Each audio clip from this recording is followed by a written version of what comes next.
Bidetik, txotx baten neurria zurruntzea, lurra eta zerua urratzen dituen zulo sakonean lerratzea bezala da. Ez izan ezeren alde edo kontra, bidea harrapatu nahi baldin badozu behintzat. Aitortu beharra daukat, oraino, ipuin zail honen abiatzeko perpausaren zizelkatzen eta ohitura unibertsalean kokatzen, nekezia erraldoiak eduki nituela. Lehenbizikoz, irakurle, amodio aroso ez gain, zinezko duda literarioek larrantzi ninduten. Tom Wolfen hitzak erabiliz, halatan lan hau zutan sortuko zen, honetara. Los Angelesko naba, Mojave masamortutik zetorren haizebero batek errastatzen zuen.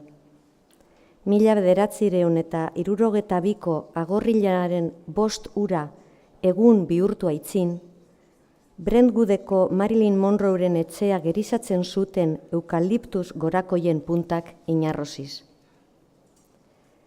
Carl Sandburg poetak oparitu zion txirrin zaharra entzuten zen ilunean kantari.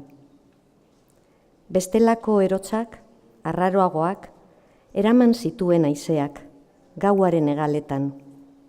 Oihuak, hausten ziren kristalotzak.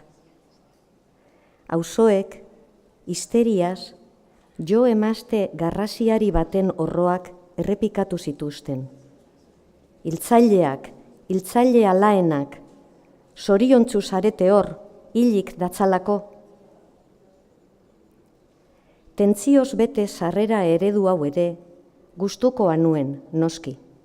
Nolabait, Hollywoodeko urrezko lastotxoen errokan urtzen zuelako, aulesiaz eta erreferentziaz kasaz anpatu ene ekin molde larrutua.